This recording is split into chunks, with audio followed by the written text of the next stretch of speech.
liturgia, mais especificamente da participação da liturgia, a participação da liturgia, perdão.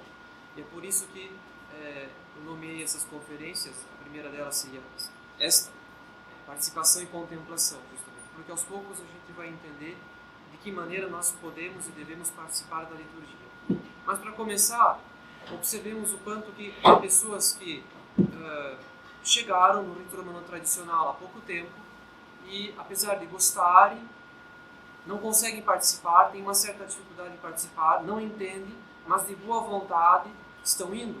Quer dizer, aderiram a esta forma, acabam se tornando a sua missa dominical, acabaram aderindo de maneira definitiva, por assim dizer, a esse rito, mas de que maneira participar, de que maneira colher os frutos, justamente. Então, uma conferência muito simples, muito introdutória, apenas para a gente permitir que desde já quem participa da missa, quem vai a esta missa, possa colher os frutos na participação individual. Depois nós entraremos na querela da participação, justamente, porque ao longo da metade do século XIX e do século XX, os teólogos brigaram muito sobre de que maneira os fiéis deveriam participar ativamente na liturgia. Essa expressão participação ativa produziu muitos debates.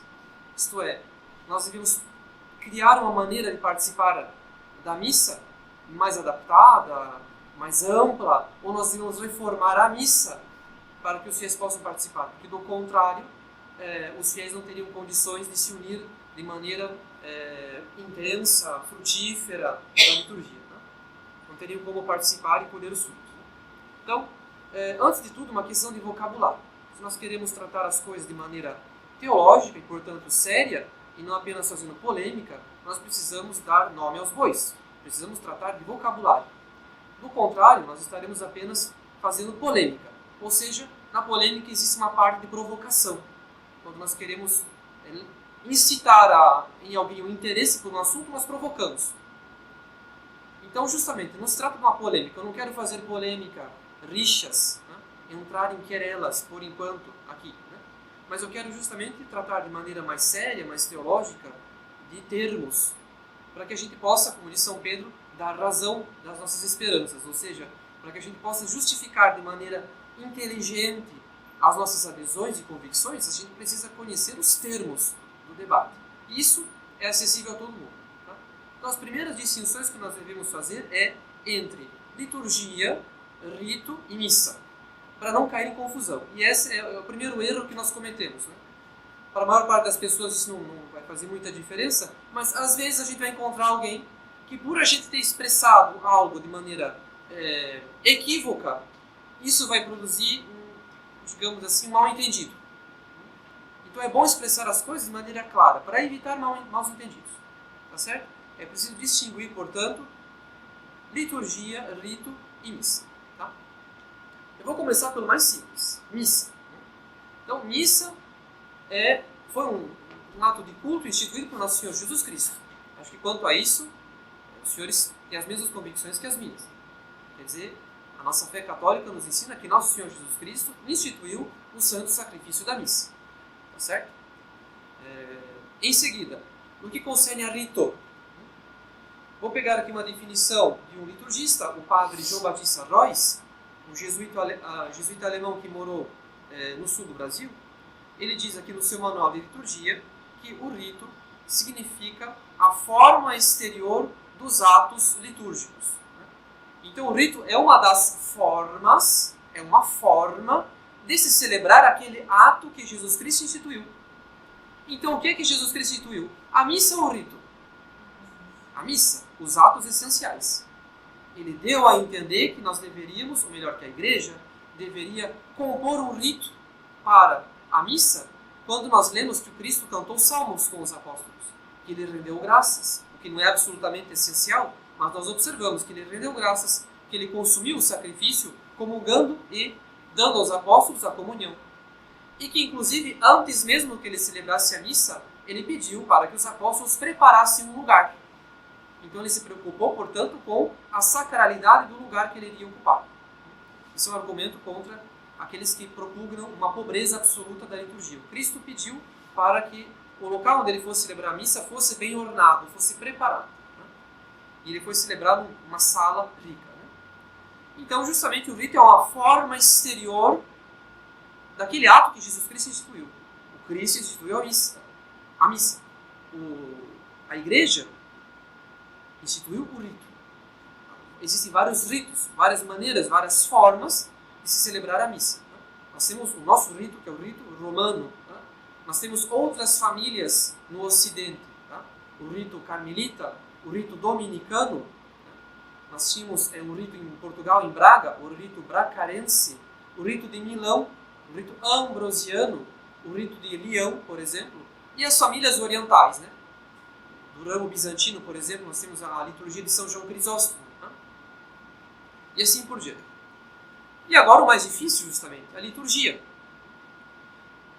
Para começar, para a gente poder definir liturgia, eu vou pegar uma frase aqui do Papa Pio XII, que ele escreveu na encíclica Mediator Dei, de 1947. Pio XII. Então ele diz no número 17: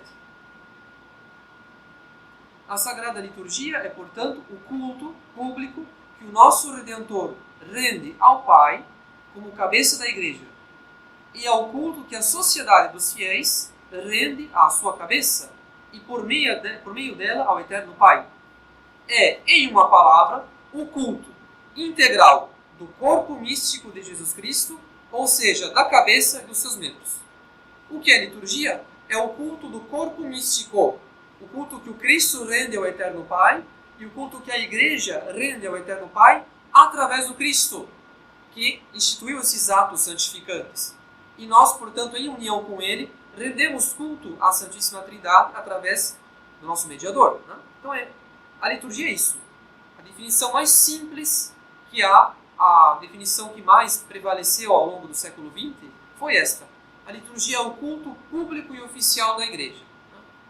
Isso daí precede, inclusive, Pio XII. Pio XII apenas aproveita essa definição. O que é a liturgia? É o culto público e oficial da Igreja. Bom, apenas para, novamente, distinguir dos demais conceitos, tá? Então, a liturgia é o culto. A missa é um dos atos de culto que pode ser celebrado em diversos ritos. Entende a diferença? Então, é por isso que, antecipando já a minha conclusão, que seria inadequado se nós fôssemos entrar num debate teológico e falar de missa antiga. Porque a missa não é antiga. Sim, historicamente, por que não? Mas o que é antigo é um rito com relação ao outro. Então, nós falamos de liturgia romana. Sim, a liturgia romana. Por que não? O mais preciso seria, claro, o rito romano. É uma das, digamos, das famílias dos atos de culto da Santa Igreja, que é a liturgia, justamente. Então, os senhores observem aqui o quanto que nós, na linguagem comum, nos nossos debates, conversas, a gente usa muitos termos inadequados. Serve para o nosso debate, porque o interlocutor ele entende. Às vezes não. Justamente. Às vezes o interlocutor não entende do que estamos falando. E nós o induzimos a erro. Ou então ele fica, digamos assim, confuso, indignado, ou ele não entende, ele quer debater, combater uma coisa da qual ele não está entendendo. Quando nós falamos de liturgia tridentina, mas como assim liturgia tridentina? Quer dizer que na sua igreja os fiéis e os padres pararam no Concílio de Trento?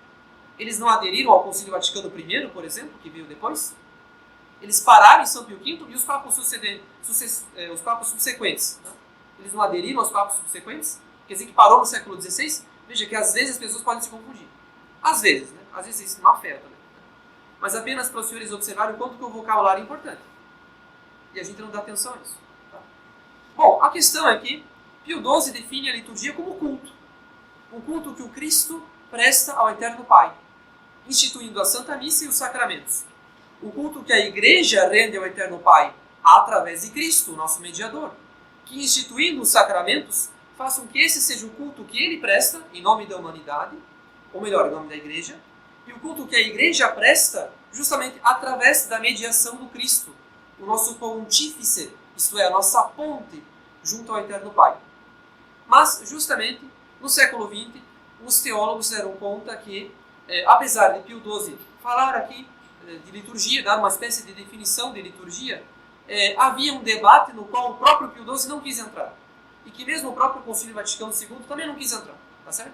é que uma definição adequada, uma definição perfeita, completa, por assim dizer, de liturgia, até então ninguém tinha dado. Muita gente tinha dado descrição da liturgia. Tinha dado uma definição descritiva através das suas notas essenciais. Pio XII trata de um dos aspectos da liturgia, que é o culto. Outros autores vão tratar de outros aspectos.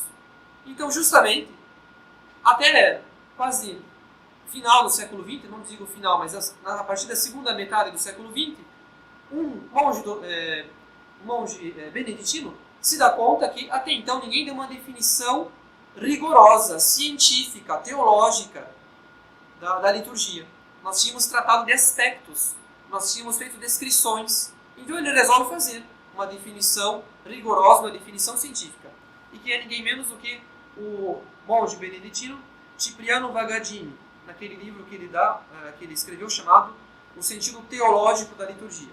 Um livro muito interessante, mas um pouco bombástico também. Bom, então, antes de tratar dessa definição técnica rigorosa de liturgia, ele trata dos aspectos. Afinal de contas, a gente só pode definir uma coisa que a gente conhece as características dessa coisa. Né? Nós temos que conhecer um pouco as características para poder dar uma definição. Então, a primeira característica que ele vê na liturgia é que, afinal de contas, nos atos litúrgicos, há sempre sinais sensíveis de coisas sagradas invisíveis. As coisas são invisíveis, mas elas se manifestam através de sinais sensíveis. Tudo o que é litúrgico é sensível. Sensível, concreto, material, rito.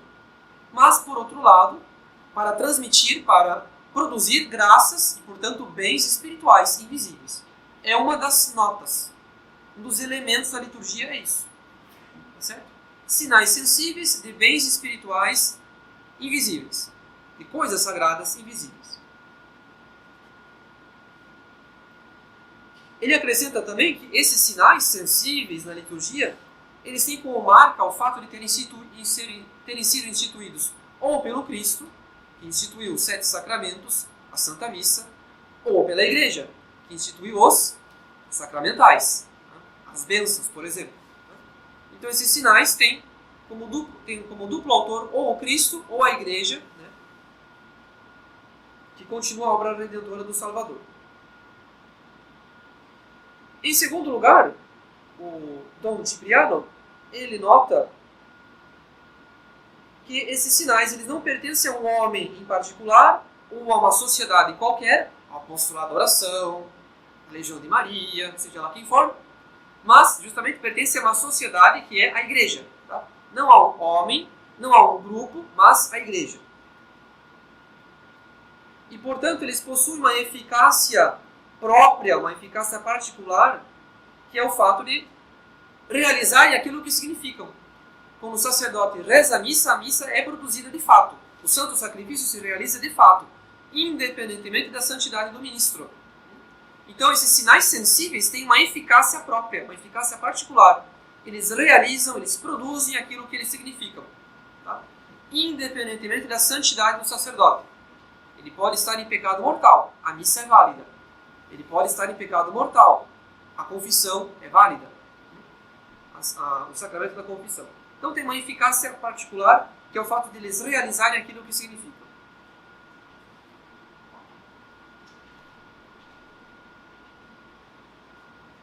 Em terceiro lugar, nota o Dom Cipriano,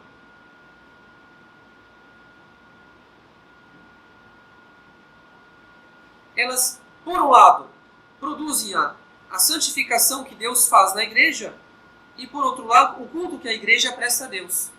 Na liturgia há sempre um duplo movimento da santificação, do culto que sobe, isto é, a igreja que presta culto a Deus, que honra a Deus, que louva a Deus, que pede perdão, que pede graças a Deus, e por outro lado, de Deus que santifica a igreja, que santifica os fiéis, os membros da igreja, melhor dizendo. Então é outro elemento da liturgia. Sempre há esse duplo movimento.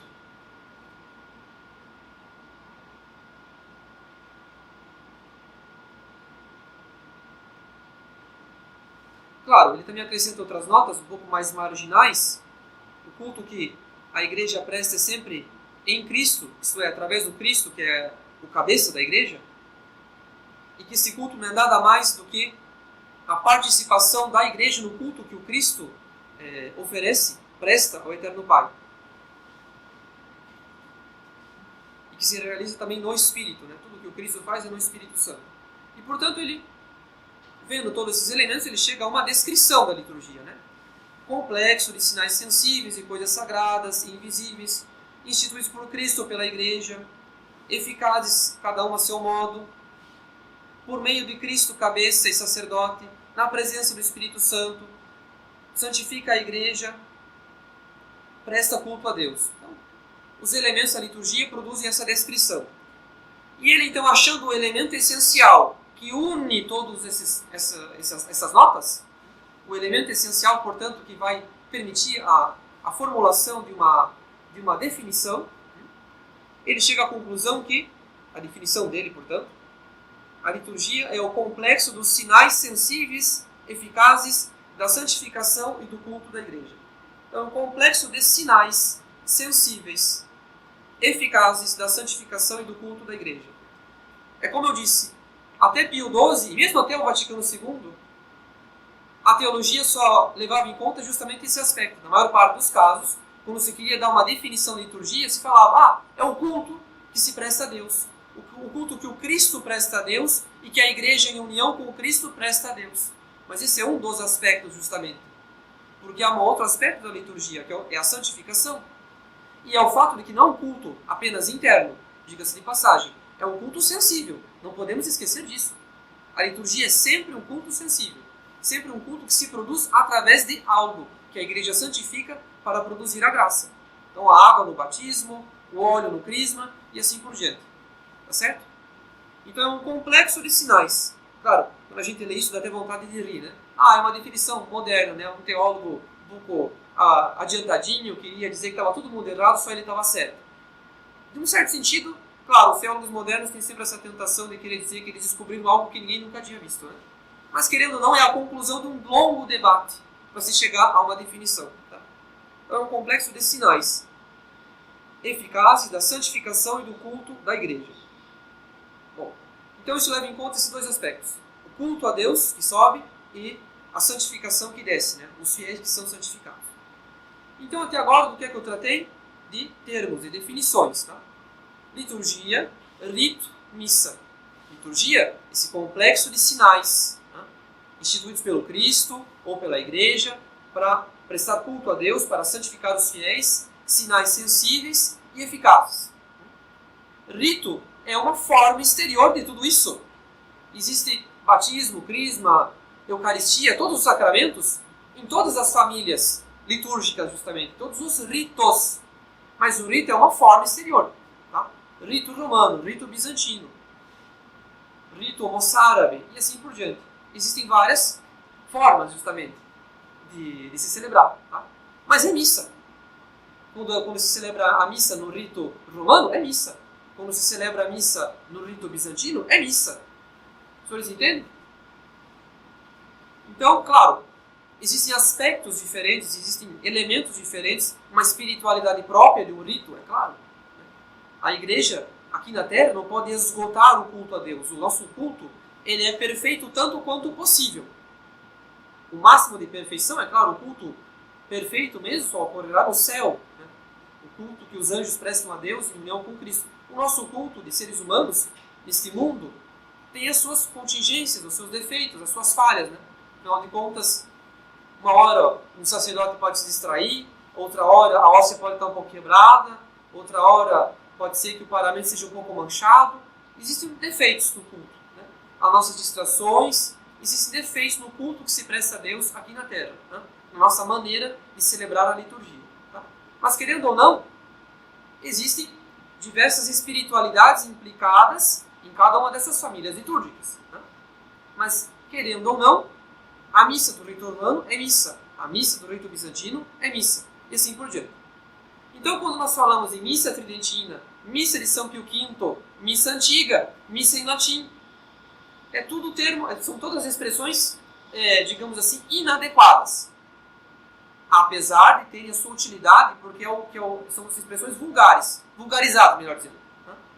Quando a gente quer fazer propaganda de alguma coisa, não adianta dizer celebração da missa conforme o rito romano instituído desde São Pedro, passando por São Gregório até São Pio V, do missal que foi revisado por João XXIII. Não vem ninguém nessa missa.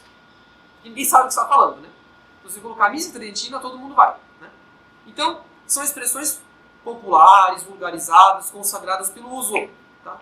Mas num debate, justamente, a gente não pode usar esse tipo de expressão porque é inadequado. Um debate. E às vezes, quando a gente vai tratar desses assuntos com certos sacerdotes, eles não vão entender o que a gente está falando. Mas como assim missa tridentina?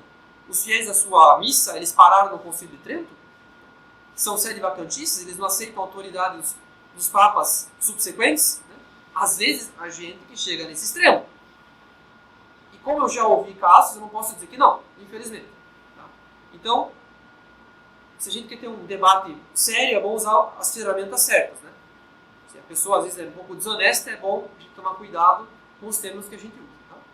Então, é claro, a missa tridentina é um rito romano que, no tempo do Concílio de Trento, a Igreja resolveu revisar aquele missal, promulgar um missal, que era a missa do rito celebrado em Roma, o missal de Roma, e assim por diante. Né? Que se tornou a forma oficial da cristandade a partir do século XVI. A missa de São Pio V é porque São Pio V empreendeu essa revisão que o Concílio de Trento pediu para fazer e acabou sendo dissolvido sem ter terminado, sem ter concluído. Tá? É missa antiga porque é um rito mais antigo com relação a outro que foi promulgado em 69. Tá certo? Então, dependendo da situação, os termos que a gente usa podem confundir o interlocutor. Tá? Então, isso é importante, é o primeiro aspecto da coisa. Tá? É saber os termos. O segundo aspecto, a segunda parte. Pio XII, justamente, nessa encíclica Mediator Dei, fala da participação. Então, Pio XII diz nessa encíclica Mediator Dei, número 73, é necessário, pois, veneráveis irmãos, que todos os fiéis tenham por seu principal dever e suma dignidade participar do santo sacrifício eucarístico, não com assistência passiva, negligente e distraída, mas com tal empenho e fervor que os põe em contato íntimo com o sumo sacerdote, como diz o apóstolo, tendo em vós os mesmos sentimentos que Jesus Cristo experimentou, oferecendo com ele, por ele, santificando-se com ele. Então, observe que Pio XII se preocupa com a participação dos fiéis na missa, que deveria ter certas qualidades. Né? Então, ele se preocupa com a assistência passiva, negligência, distração, né? E para isso ele precisa explicar aos fiéis, nessa encíclica, o que é participar adequadamente da liturgia e da missa, nesse caso. Bom, justamente, se Jesus Cristo é o sumo sacerdote, e se a missa é um ato de culto da Igreja, justamente, esse ato de culto é renovado através do ministério sacerdotal. Então, isso significa que o sacerdote, ele age in persona Christi, na pessoa de Jesus Cristo. Ele reapresenta o sacrifício de Nosso Senhor Jesus Cristo, participando justamente do sacerdócio de Nosso Senhor. Então, onde é que ficam os fiéis nisso tudo? Tá? Então, a primeira coisa que Pio XII leva em conta é que o batismo é um sacramento pelo qual nós entramos na igreja e que nos torna deputados do culto divino. Então, nós não fomos votados por ninguém para virarmos deputados, mas deputados no sentido de que nós nos tornamos aptos, capazes de receber os frutos daquele ato de culto. Que nós somos capazes de lucrar daquele ato de culto. E isso já é uma participação, justamente. O batismo, já por natureza, nos torna partícipes, digamos assim, ou melhor, existe a possibilidade, nós nos tornamos capazes de participar, de lucrar do santo sacrifício. Né? Porque justamente a liturgia, esse complexo de sinais, que santifica a igreja, santifica os membros da igreja. E o batismo nos faz membros da igreja. Portanto, o batismo nos torna capazes de lucrar do sacrifício eucarístico. Né? Mas o sacerdote é quem oferece. Os fiéis lucram dos frutos da missa. Em seguida, de uma maneira mais profunda, Pio XII diz de que maneira os fiéis participam da missa. É bem verdade que Jesus Cristo é sacerdote, mas não para si mesmo, e sim para nós, apresentando ao Eterno Pai os votos e sentimentos religiosos de todo o gênero humano. Jesus é vítima, mas por nós, substituindo-se ao homem pecador. Ora, o dito do apóstolo, alimentar em vós os mesmos sentimentos que existiram em Jesus Cristo, exige de todos os cristãos que reproduzam em si, enquanto está em poder do homem, o mesmo estado de alma que tinha o divino Redentor quando fazia o sacrifício de si mesmo, a humilde submissão do Espírito, isto é, a adoração, a honra, o louvor e a ação de graças à majestade suprema de Deus. Requer, além disso, que reproduzam em si mesmos as condições da vítima, a abnegação de si conforme o preceito do Evangelho, o voluntário e espontâneo exercício da penitência, a dor e a expiação dos próprios pecados. Então, justamente, citando São Paulo Apóstolo, ele fala que nós devemos nos revestir dos mesmos sentimentos de Jesus Cristo. Então, participar da missa de maneira mais própria, ou melhor, de maneira mais profunda, significa ter os mesmos sentimentos que o Cristo teve ao oferecer o sacrifício da cruz, o sacrifício que ele ofereceu no Calvário, o sacrifício da cruz. Tá? Então, como a missa tem 4 finalidades, os fiéis devem buscar na Santa Missa justamente produzir esses atos de adoração, de louvor, de ação de graças e de reparação. Tá? Então isso é o essencial da participação da missa. Tá? Ou seja, alimentar em nós esses atos pelos quais nós nos unimos à ação que está sendo celebrada. O rito, ou melhor, o ato de culto que está sendo celebrado, que é a Santa Missa. A Santa Missa, repito, tendo essas 4 finalidades, a gente participa da Santa Missa unindo-nos ao sacerdote e vítima que é Jesus Cristo, através dessas mesmas finalidades, ou seja, alimentando em nós, unindo-nos a Jesus Cristo através desses atos de adoração, de louvor, de reparação e de impetração. Por que eu digo isso? Parece uma coisa fundamental. Mas é justamente o que nos distingue de muita gente. Quando alguém entra na igreja, vê que é o rito romano tradicional, e já fica escandalizado, chocado, ofendido, é como se eu estivesse lá no altar xingando alguém. Vai embora furioso, bravo, porque eu não entendi nada, porque foi tudo em latim, porque eu não sabia o que fazer. Isso já é uma prova de que falta muita catequese aí. Porque se a pessoa percebe que se trata de um ato de culto católico, ela deveria pensar, isso aqui me pertence. Porque é católico. Isso aqui me pertence. É a minha igreja e ele está prestando culto ao meu Deus.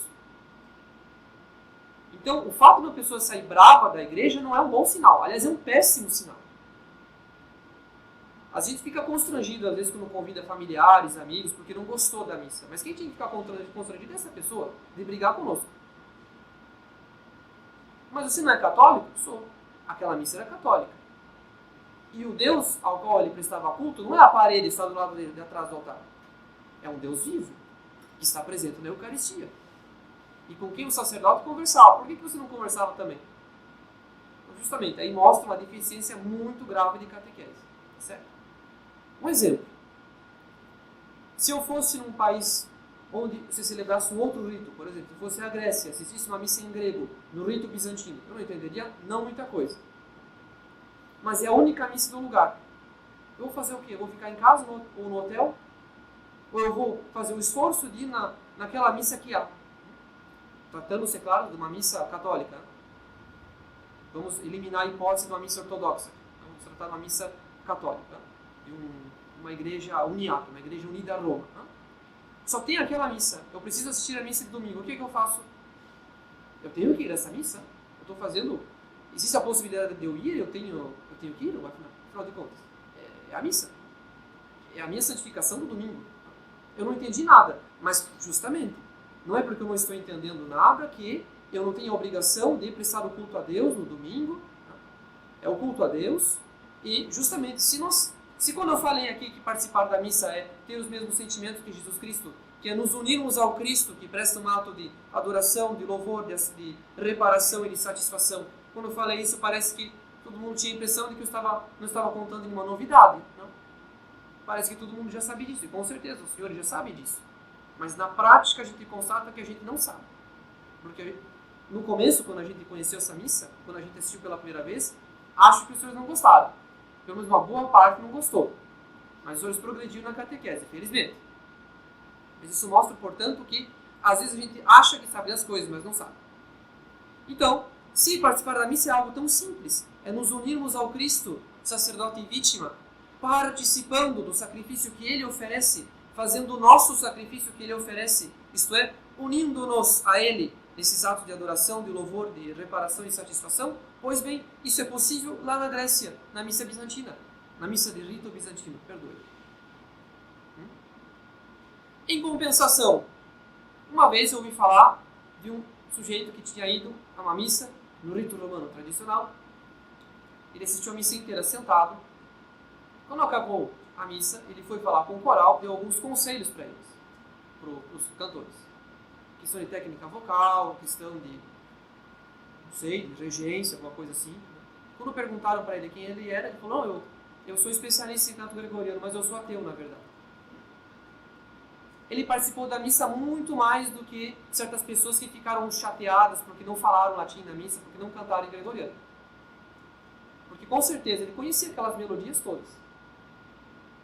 Será que aquele sujeito ateu que conhecia gregoriano, que deu lição para um coral católico, participa mais do que eu na Grécia ouvindo uma missa em grego? Então, eis a questão. Participar da missa não é papagaiar o rito. Não é simplesmente imitar gestos. Não é a participação é algo primeiramente exterior. A participação é algo primeiramente interior. O Papa parte disso. Pelo batismo nós temos a possibilidade de lucrar dos atos de culto da igreja, da liturgia da igreja. E se nós nos unirmos à intenção do Cristo, sacerdote e vítima, nós vamos de fato participar. Agora, o sujeito que vai à missa, ele não tem a intenção de participar porque ele é ateu, mas ele conhece perfeitamente aquele rito. Cantores profissionais, nós já encontramos essa situação. Cantores profissionais, eles cantam a missa, mas quando acaba a última peça eles vão embora. Mas eles estão participando da missa. Mais do que o sujeito que está lá na Assembleia mudou, porque ele não é capaz de cantar uma polifonia, mas ele foi lá com a intenção de participar da missa. Isso é muito importante que a gente saiba distinguir. Antes que eu dê um livreto para a pessoa, pelo amor de Deus, na semana que vem eu te dou um livreto, ensine essa pessoa a participar da missa. Não adianta dar a lista telefônica tridentina para a pessoa, que ela vai folhear e ela não vai achar o telefone certo na hora certa. É o que acontece na maior parte dos casos, tá? Quer dizer, enquanto o padre celebra, tem que sempre ter alguém lá fazendo praticamente um bingo, né? Página 9, página 15, linha número 2, parágrafo 3. Coluna da esquerda. A coluna da direita está em latim, meu filho. Ah, obrigado, senão eu não teria participado. Então é justamente o tipo de situação em que a gente entra no jogo da pessoa. A gente entra no absurdo em que as pessoas, justamente, elas querem praticamente comer o missal, né? Senão elas não vão participar da missa, né? Então, vejam o que o Papa diz. A primeira coisa é a união de intenção. Ter os mesmos sentimentos que o Cristo. A liturgia é um culto. Vamos entrar na participação do culto. E é claro, ele cita a finalidade da missa, né? Ato de adoração, louvor, reparação, impetração. E depois ele fala um sentido mais profundo. Como é que a gente participa de maneira ainda mais profunda da missa? Então, justamente diz Pio XII, deve-se, além disso, afirmar que também os fiéis oferecem a vítima divina sob um aspecto diverso. Não somente assim afirmava Inocêncio III, de imortal memória, oferecem os sacerdotes, mas ainda todos os fiéis, pois isto que em particular se cumpre pelo ministério dos sacerdotes, cumpre-se universalmente por voto dos fiéis. Então, justamente como Cristo é vítima, a participação mais íntima, digamos assim, da missa é quando os próprios fiéis se oferecem como vítimas junto do Cristo. Tá? É quando a gente se oferece como vítima. Quando a gente entra nas disposições do Cristo de se oferecer ao Eterno Pai, de oferecer aquilo que dizia São Pedro Júlio e Mário, eu falava em outra conferência, que é o dom da personalidade. Né? É oferecer a si mesmo a Deus. Né? O Cristo se oferece integralmente, sem reservas, ao Eterno Pai. Participar da missa de maneira íntima é chegar nesse grau de união ao Cristo em que Ele se oferece como vítima e eu união a Ele. Quer dizer, graças ao sacrifício dele, eu também posso fazer da minha vida uma oblação, um sacrifício. Eu também me faço de vítima com o Cristo. Né? E isso as cantigas populares sabiam muito bem dizer, né? Eu me ofereço na patena com uma pequena hóstia, né? Eu me faço hóstia com Jesus na patena. Sempre tinham cantigas em todas as nações que falavam disso, né? Se oferecer com o Cristo na patena. Então, de fato, a gente se faz vítima com o Cristo. Né? Então, essa é a participação de fato. Né? De maneira essencial, isso é participação da missa. Ora, mas eu disse que a missa é um ato de culto, instituído pelo Cristo. E que esse ato de culto se realiza através de um rito, a forma exterior desse ato de culto, que a igreja institui para o nosso proveito, justamente. Porque não adiantaria, justamente, não seria louvável que o sacerdote chegasse ao altar para realizar apenas aquilo que é essencial, dizer as palavras da consagração, e em seguida dar a comunhão. Então o rito serve justamente para nos dar essas disposições, para produzir em nós essas disposições. Então, justamente, o essencial da participação da missa é isso, é a união de intenções, a finalidade da missa, adoração, louvor, reparação e impetração. E, é claro, em última instância, não apenas essa união de intenções, mas também se oferecer com o Cristo na qualidade de vítima. O rito, ele vai desenvolver isso. O rito, ele vai manifestar isso. Ele vai deixar claro isso. Né? O desenvolver do rito vai nos ajudar justamente a participar da missa. Mas, justamente, às vezes a gente participa da missa sem participar do rito. É o caso de uma pessoa que vai para a Grécia, assiste uma missa católica, apesar de não ter compreendido o rito. Ela participou da missa, apesar de não ter conseguido se unir ao rito de maneira assim exterior. Por outro lado, há pessoas que participam do rito de maneira exterior, mas não participam da missa. É o caso desse ateu. Ele foi lá, ele ouviu o gregoriano ou num coral profissional, que canta, inclusive de maneira ativa, eles estão participando do rito exterior. Né? Mas eles não querem lucrar os efeitos porque eles não acreditam em nada, eles são cantores profissionais. E na última peça eles vão embora, após. Então, justamente, o rito é um meio instituído pela própria igreja para produzir em nós esses sentimentos, esses afetos, esses atos, né? Essa união com Cristo. Vocês entendem?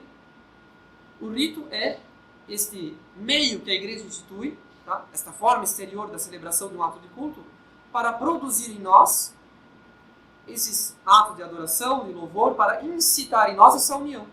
É o meio que a igreja nos dá. Por isso que eu falei que existem várias espiritualidades, né? Rito romano, rito bizantino, vários aspectos que são enfatizados. Tá? Então, é claro, a maneira mais perfeita de participar da missa, é claro, é participar do rito. É conhecer o rito e se unir ao rito, né? Para poder participar de maneira mais eficaz. Tá? Mas, justamente, não é a única maneira, é uma das maneiras, pode ser a mais perfeita, mas talvez não seja mais adequada para tal pessoa. Pode ser a mais perfeita, mas não exclui as outras. Se eu for assistir uma missa cujo rito eu não conheço, eu posso participar da missa apesar de não conhecer o rito, apesar de não me unir exteriormente ao rito, aos seus gestos, às suas orações, etc. Então, diz o Papa Pio XII. Então, por exemplo, ele elogiando dos efeitos do movimento litúrgico. São, pois, dignos de louvor aqueles que, com o fim de tornar mais fácil e frutuosa ao povo cristão a participação no sacrifício eucarístico, se esforçam em colocar oportunamente na mão do povo o missal romano, de modo que os fiéis, unidos ao sacerdote, orem com ele, com as suas próprias palavras e com os mesmos sentimentos da igreja. Então, justamente, no século XX nós tínhamos atingido esse auge de colocar na mão dos fiéis um missal popular, um missal de fiéis, para que os fiéis pudessem participar da missa com os mesmos sentimentos da igreja. Não apenas aqueles sentimentos essenciais, a adoração, o louvor, a reparação e a impetração, mas os sentimentos da igreja mais próprios, né? Conhecer o que pede a oração da coleta, o que diz a oração da secreta, o que diz a oração da pós-comunhão, o que dizem as leituras, o que diz o prefácio, o próprio cânon da missa e assim por diante. Então, uma participação bastante rica, perfeita, digamos assim, exterior do rito, né? Conhecer todas as suas partes e os seus textos. Fazer suas as palavras da igreja naquele ato.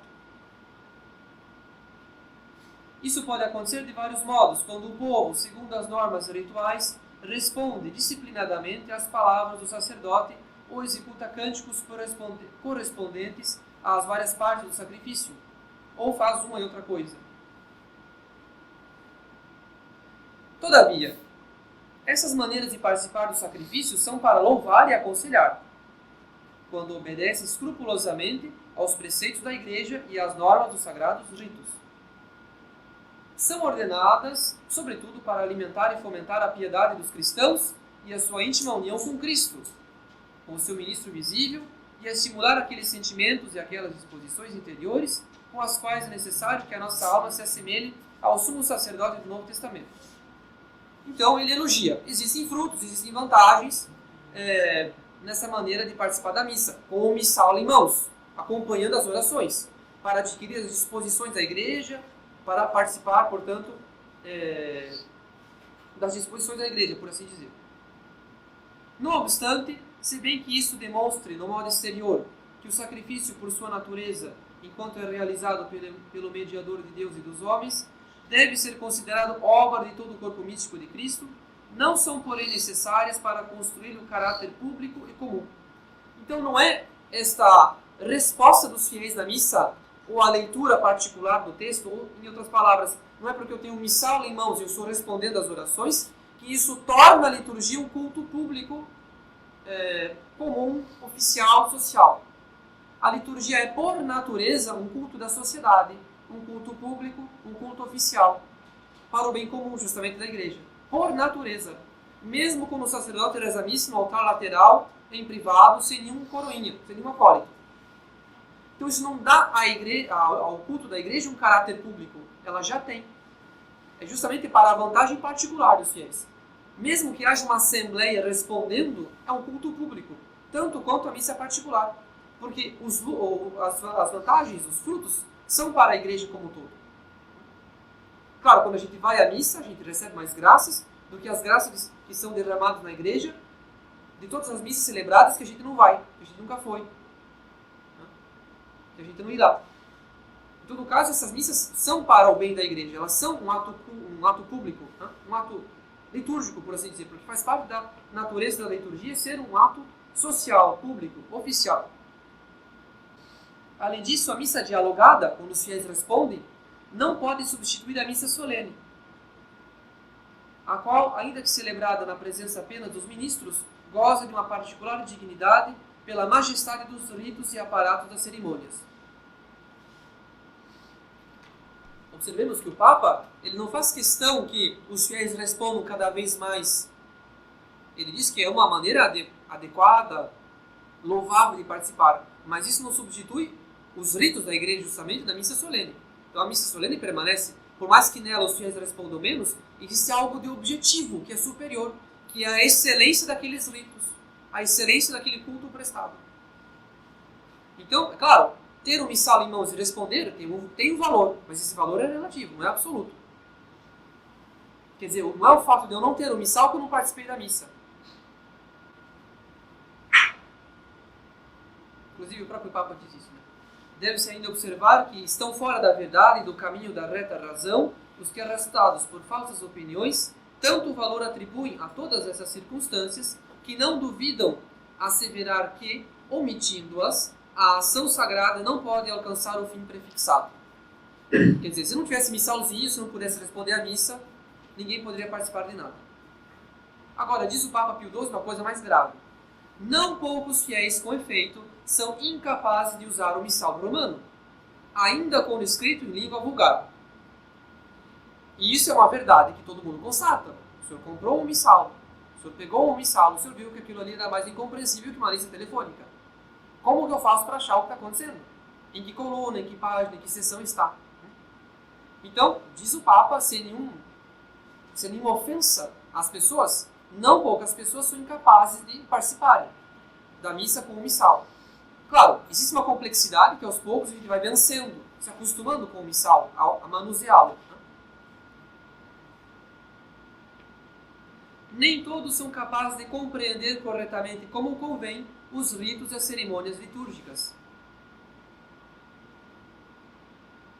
Então, justamente, primeiramente, o missal não vai resolver, o missal não vai participar da missa no seu lugar. Assim como a televisão das vovós não vai participar da missa no lugar delas. Tá? A televisão está lá falando, né? Mas aquilo ali não me faz participar da missa propriamente dita. Tá? Então, assim como a gente deve dizer para as senhoras que ela pode até ouvir a missa no rádio, na televisão, etc., mas isso não exime ela de cumprir o preceito dominical, né? Ou então ouvir o terço por televisão, rádio, internet, não sei. Isso não nos exime de rezar o terço. Quer dizer, se nós não temos uma mínima participação no que está ocorrendo, uma mínima oração pessoal, não adianta fazer um aparelho rezar no nosso lugar. Tá? Inclusive uma questão que foi colocada a Santa Sé. Será que um subdiácono organista, se ele toca o ofício romano, será que ele precisa depois rezar o ofício que ele tocou? Se ele consegue rezar, cantar o que está sendo cantado, não precisa. Agora, se ele toca e não ouve nada, depois ele precisa rezar o que os outros cantaram. Entende? Então não é porque ele tocou o órgão cantou o ofício, por assim dizer. Né? Ele não. Então, justamente, o missal não vai rezar a missa no meu lugar. Em segundo lugar, existe uma complexidade, uma beleza, uma riqueza nos textos. Que quando os senhores pegam o missal, os senhores caem das nuvens. Eu comprei o missal, eu aprendi a usar, e mesmo assim eu estou com dificuldade, porque os textos são muito complicados. Parabéns, o senhor chegou no ponto. É exatamente isso. Comprou um missal, ótimo, uma coisa muito boa. Aprendeu a usar, maravilha. Mas o senhor observa justamente que existe uma complexidade nas orações, existe uma riqueza teológica, inclusive os próprios textos da Sagrada Escritura são complicados. E São Pedro disse isso, né, que as epístolas de São Paulo eram de difícil compreensão. Então, se São Pedro diz, quem somos nós para contestar, né? Então, Pio XII diz, observemos, é muito louvável colocar o missal nas mãos do povo, mas isso não significa que todo mundo vai compreender. É complicado. Eu acho que o missal romano, nem mesmo por um seminarista, é algo que a gente vai, assim, compreender em pleno, mesmo para o sacerdote, eu diria. Porque existe uma riqueza de vocabulário, de espiritualidade, existem termos ali que a gente observa que em um termo está escondido muita coisa. Então, justamente, Pio XII mostra o quanto que é relativo a gente confiar no missal, de que ele vai me garantir a participação, ou o folheto, ou sei lá o quê. As cerimônias da liturgia, elas têm uma riqueza, uma complexidade própria que o missal não vai, digamos assim, ultrapassar essa dificuldade. A inteligência, o caráter e a índole dos homens são tão variados e dissemelhantes que nem todos podem igualmente impressionar-se e serem guiados pelas orações, pelos cantos ou pelas ações sagradas feitas em comum. Nem todo mundo dá conta de participar da missa em comum. Quer dizer, não adianta você colocar uma folha de canto gregoriano na mão das pessoas. A gente vai pegar essa folha e vai colocá-la no banco, vai cruzar os braços e vai olhar para o que está acontecendo no altar. Então, justamente, eu não sei cantar. E mesmo sabendo, eu acho que se eu ficar de olhos fechados, meditando, eu consigo prestar atenção mais na missa. Então, o Papa Pio XII leva em conta o quê? A índole, o temperamento, o caráter próprio de cada ser humano, inclusive dos povos em geral. Então, em primeiro lugar, o movimento litúrgico colocou o missal romano na mão dos fiéis. O Papa elogia isso, diz que é uma coisa boa, fazer com que os fiéis tenham os mesmos sentimentos da igreja, conheçam as orações da igreja. Mas ele faz duas ressalvas. A primeira é, a liturgia é complexa, e tem que ser, porque é o culto a Deus. Nós não vamos falar com Deus com a linguagem de criança. Nós vamos falar com Deus com uma linguagem adequada à majestade divina. Então é algo belo, é algo nobre, é o melhor que a gente tem que dar para aquele que é o melhor dos seres, que é o sumo bem. Se alguém preparou o discurso de formatura, o discurso que nós vamos falar para Deus deve ser de que jeito? Se alguém preparou uma dissertação, um mestrado, um doutorado, o discurso que você vai oferecer para Deus é infinitamente mais grave e importante do que o teu TCC. Então não adianta reclamar que a missa tem que ser balbuciada, deve ser na nossa linguagem. Né? Nós é que devemos crescer nisso, é claro. Né? Os sacerdotes estão aí justamente para nos fazer entrar no espírito da liturgia romana. Mas não culpemos os textos. Não culpemos os textos. Aliás, culpemos a nós mesmos de não sermos santos, como São João Bosco, Santa Teresinha, né? Gente que ia nessa missa.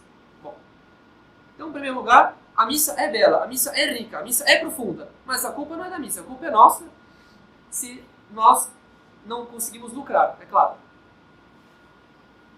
Isso não quer dizer que a gente vai compreender tudo, não quer dizer que a gente vai compreender tudo, mas, em todo caso, saibam que não vai ser o missal que vai resolver a incompreensão. Né? Em segundo lugar, a índole de cada um. O Papa leva em conta a índole das pessoas. Nem todo mundo consegue rezar em comum. Além disso, as necessidades e as disposições das almas não são iguais em todos, nem ficam sempre as mesmas em cada um. Quem, pois, poderá dizer, levado por tal preconceito, que tantos cristãos não podem participar do sacrifício eucarístico e aproveitar-lhes os benefícios? Certamente que o podem fazer de outra maneira, e para alguns mais fácil.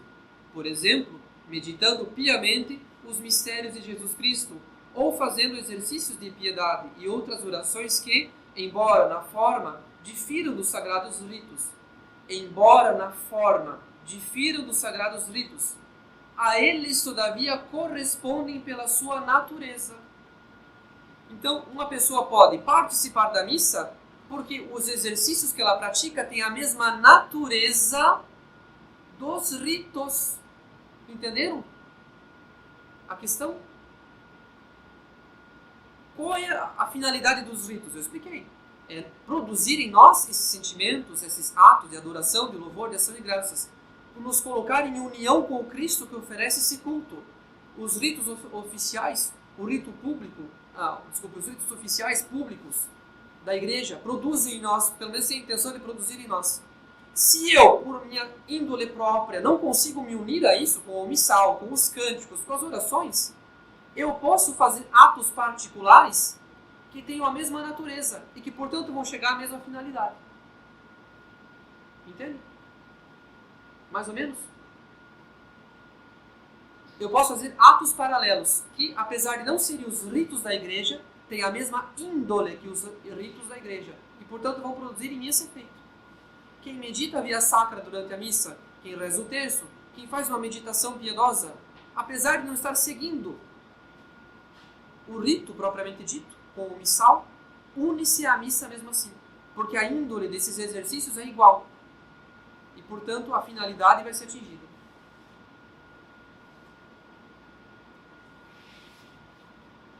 E aí diz o Papa, né, por isso vos exortamos, veneráveis irmãos, aqui na vossa diocese, reguleis e ordeneis o modo mais adequado, mediante o qual o povo consiga participar da ação litúrgica, segundo as normas estabelecidas no missal romano. Então, justamente, o meio mais adequado. Cabe ao bispo conhecer a realidade local e aplicar o meio mais adequado. Não impor um meio, né? Porque hoje em dia há uma imposição de pastorais, não sei, litúrgicas, e impor o Santo Sacramento do data show, né? A bênção do folheto, né? Todas essas coisas sagradas que entram na igreja, né? E que só nos atrapalham no final das contas, né?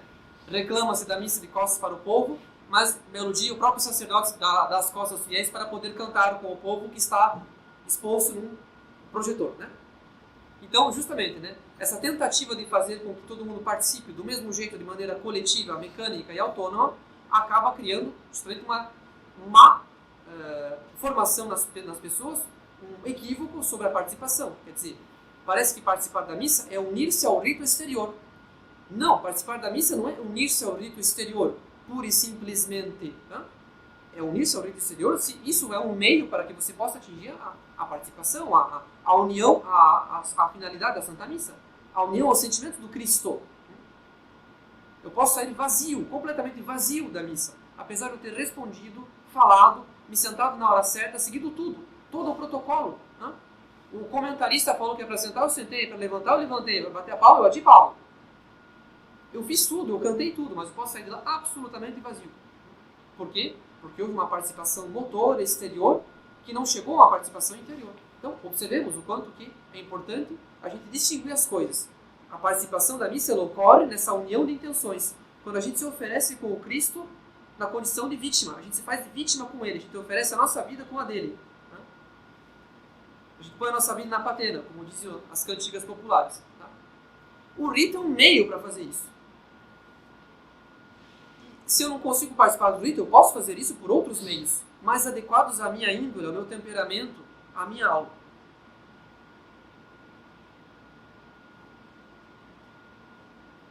Aí os senhores já vão observar que, bom, eu entendi. Tanto é que, na minha paróquia, na minha capela, na minha igreja, os tradicionalistas estão todos lá, de joelhos, a missa inteira, rezando o terço sozinho.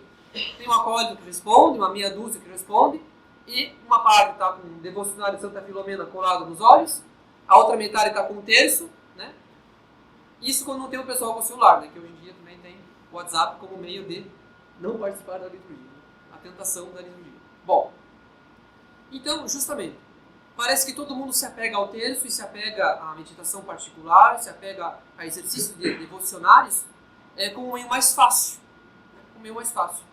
Porque eu percebi que seguir as leituras, tudo é um pouco complexo, às vezes eu me perco, às vezes o padre está mais avançado do que eu, já perdi a missa, né? Então, o meio mais fácil de participar da missa é eu chegar na igreja, me colocar de joelhos e rezar o terço, né? Ou então, eu levo um devocionário, né? E eu rezo o que está escrito no devocionário. Ou então eu medito a via sacra e assim por diante. Mas é como eu disse o Papa, né? É conforme a índole da pessoa, né? Se isso é melhor para você e se esses exercícios têm a mesma natureza. Nós podemos rezar o terço, nós podemos rezar a via sacra, nós podemos rezar outros exercícios da nossa escolha durante a Santa Missa. Mas desde que nós tenhamos a intenção, desde que isso exerça uma certa eficácia na participação da missa. Porque do contrário, serão duas orações paralelas. E é o risco de se tornar uma oração paralela. Eu chego na igreja, eu rezo o terço, eu fecho os olhos, a missa ocorre e eu não sei nem onde é que eu estou mais, né? Ou melhor, o padre já foi até embora do altar e eu não vi, né? Já que eu ia comungar mesmo, né? Eu fechei os olhos e quando eu abri, estavam fechando a igreja, né? Eu já rezei 3 terços, né? Mas eu participei da missa. Cuidado com as ilusões que nós podemos alimentar em nós mesmos. Eu não estou dizendo que não se pode rezar o terço. Aliás, o próprio Papa disse que pode. Mas observemos até que ponto isso está sendo eficaz na participação da missa. Uma vez, há muitos anos, uma pessoa me perguntou se ela podia ir participar da missa com o História de uma Alma.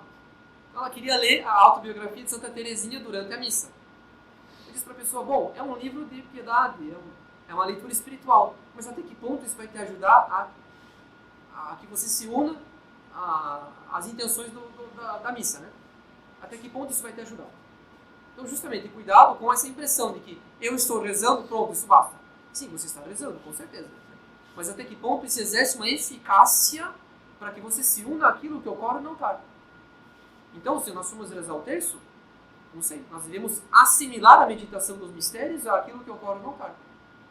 Se nós formos meditar a via sacra, nós devemos assimilar a meditação da via sacra àquilo que ocorre no altar. Esse é o risco. O risco de quem segue o missal é de achar que, bom, agora eu entendo tudo. Eu estou seguindo de cabo a rabo a missa. Eu não me perco nunca. Eu sei as leituras, inclusive leio adiantado na minha casa.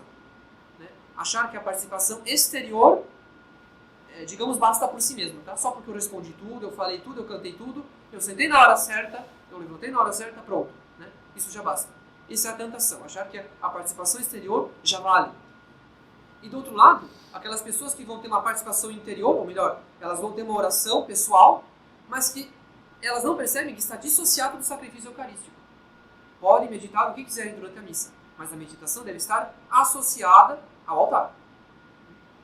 Apenas para concluir, muitas pessoas devem ter devocionários, livros antigos de piedade, que mostram, por exemplo, a relação dos ritos da missa com o Calvário, ou com a vida de Nosso Senhor. Tá? Então, no começo da missa, nas orações ao pé do altar, está escrito nesse devocionário, considera aqui que as orações ao pé do altar lembram o Cristo no Monte das Oliveiras, na agonia, no horto. Né? E, portanto, o padre, ao pé do altar, dessa montanha santa que é o altar, lembra o Cristo que rezava na agonia. Depois o padre sobe ao altar, no meio, da direita para o meio, do meio para a direita, depois do meio, da direita para o meio, para a esquerda. Isso lembra os tribunais pelos quais ele passou. Os tribunais, que ele foi para um, para outro, etc. Depois, observe os sinais da cruz, que lembra as chibatadas que ele sofreu e assim por diante. Depois a elevação, que lembra quando ele foi pregado na cruz. Depois a elevação do cálice, que lembra o sangue que brotou do lado e assim por diante. Bom, isso, segundo o padre Jungmann, que é um jesuíta que escrevia livros de liturgia nos anos 50, 40, ele diz aqui nesse livro sobre tradição litúrgica e problemas atuais de pastoral, que isso aqui surgiu na Idade Média, no tempo de Amarico de Metz. Ficou no gosto, digamos assim, acho que a partir em torno do século 13, mais ou menos, 14, Inclusive, havia um autor, um liturgista da época, que gostava muito de achar o significado de tudo, que era o Durando, o Guilherme Durando. Então, por exemplo, havia pente litúrgico. Quando o padre punha a casula, ele pegava um pente depois para evitar de ficar com o cabelo arrepiado. Então ele diz que isso é um símbolo para mostrar que o sacerdote deve ordenar as suas ideias, ter bons pensamentos, tá certo? Então o Guilherme Durando foi um bispo que achou símbolo em tudo. Era uma alma muito pura, né? Porque ele achava, sempre tinha essa alma para a posição do próximo, né? Então, justamente, caiu no gosto da Idade Média achar esses símbolos em todas as coisas, né? Inclusive de fazer o paralelo entre o Calvário e os ritos.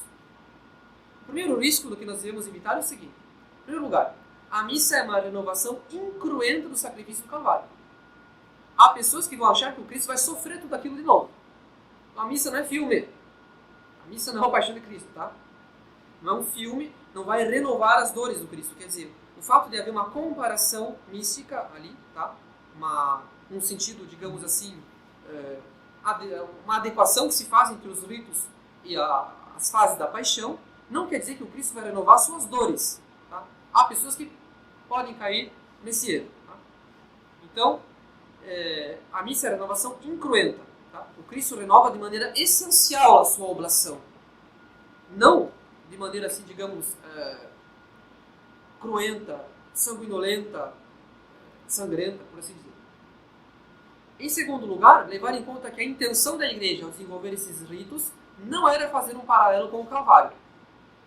Porque senão não faria muito sentido haver várias famílias litúrgicas, bastaria uma que fosse a reprodução exata de tudo. Né? E uma só forma de se confeccionar paramentos, e não as várias formas de se confeccionar paramentos. Né? E até eu não entendo por que o bispo tem mais do que os padres. Né? Então, nesse caso, deveria haver apenas uma única forma. Então, justamente, a intenção da igreja não era copiar a paixão de Cristo, fazer com que a missa fosse uma espécie de teatro da paixão de Cristo. Então, esses manuais que dão o significado de cada parte da missa é um sentido adequado. A gente adequa, ou melhor dizendo, no sentido acomodativo, perdão. No sentido acomodativo, quer dizer, a gente acomoda a missa um possível significado, que inclusive varia de autor para autor. Uma vez eu tentei fazer a síntese. Eu peguei vários manuais e tentei fazer a história da paixão, digamos assim, através dos ritos. Aí eu vi que os autores se contradiziam. Porque para uns, as orações ao pé do altar significava a agonia do horto, para outros significava as aspirações dos profetas que aguardavam o Messias. Porque o Salmo 42 é um salmo de alegria, fala-se da esperança de se subir ao monte de Deus, ainda subirei ao altar de Deus, espera em Deus, e portanto se representava a esperança dos patriarcas na chegada do Messias. Aí o Gloria in Excelsis significava o canto dos anjos em Belém, na gruta de Belém. Tá certo? Então veja, de autor para autor, cada um, digamos assim, faz da missa um teatro diferente, digamos assim. Então justamente, a intenção da igreja não era fazer dos ritos da missa um teatro, digamos assim, uma reprodução das fases, dos mistérios da vida de Nosso Senhor. Tá? É um sentido acomodativo. Serve para meditação pessoal, se isso servir para alguém. Se o senhor ler e não tiver lucro nenhum, não conseguir acompanhar a missa pensando nisso, não tem problema. Tá? Não foi feito, digamos assim, não era a intenção da igreja, foi a intenção de certos autores, que acharam um certo gosto de criar esse sentido figurado, né? De atribuir significado para os ritos. Tá? Os ritos têm uma intenção própria, um significado próprio. O sentido acomodativo é querer fazer um paralelo dos ritos com a paixão. Tá bom? Então, para concluir, essas três partes da nossa conferência. Né? Em primeiro lugar, os conceitos. É importante a gente ter os conceitos em mente, a distinção das coisas. Né? Em segundo lugar, o que é participar da missa? Aí, uma união de intenções. É se fazer vítima com o Cristo. Tá? É poder lucrar daquele sacrifício que o Cristo oferece, fazendo o sacrifício dele o meu. Tá? É me unir o quanto possível, né? É penetrar nesse mistério de Cristo que se oferece na cruz e que torna o seu sacrifício o sacrifício da igreja. Né? E por fim, os meios. Né? A gente pode participar do rito, pode participar da missa através de outros meios. Tá? Meios individuais adequados a a cada um. Mas se porventura eu participar da missa com a minha meditação particular, eu não posso perder de vista a união com a que ocorre no altar. É o que muitas pessoas perdem de vista. Elas se desconectam, por assim dizer, da missa, né? Ficam fazendo a meditação particular. Apenas a guisa de conclusão, as posições na missa, às vezes as pessoas perguntam quando é que tem que levantar, sentar, etc. Bom, em primeiro lugar, o fato de ter banco na igreja é algo muito moderno. E os orientais até hoje não têm. Em segundo lugar, é uma convenção local. Então, em alguns lugares prefere-se ficar de pé em algumas partes, em alguns lugares prefere-se ficar sentado, de joelhos em outras partes, assim por diante. O que é de essencial é a consagração, quer dizer, pelo menos a consagração de joelhos e os evangelhos de pé. Isso é o essencial. Tá? Quer dizer, a igreja nunca se preocupou em dizer para os fiéis como que eles deviam participar da missa. Tá? Ou melhor, a postura de cada um na missa. E sim para o clero. Porque o clero participando da missa de maneira como um corpo, né? Os sacerdotes que assistem à missa do bispo, os seminaristas, o clero presente, devem ter um protocolo, digamos assim. Então a igreja se preocupou em dar esse protocolo para aqueles que participam enquanto corpo social junto ao presbitério, tá? Nas cadeiras dos cônegos, por exemplo. Tá? Enquanto que os fiéis ficam livres, até porque os bancos apareceram muito recentemente na igreja, no Ocidente, no Brasil. Então é uma convenção, tá? Não precisa ficar preocupado com isso. Tá? Uma pessoa pode muito bem se ajoelhar quando está todo mundo sentado. Claro que às vezes quando alguém vem pela primeira vez na missa, fica um pouco estranhando, mas e agora? É para sentar ou para ajoelhar? Né? O objetivo nosso, quando nós convidamos alguém de fora, é justamente desligar as pessoas dessas preocupações. Preocupações com texto e com postura. É tirar a pessoa da ilusão da participação exterior. É conduzi-la à participação interior. Esse é o nosso objetivo, justamente. Para a gente querer que a pessoa volte uma segunda vez. Alguma pergunta?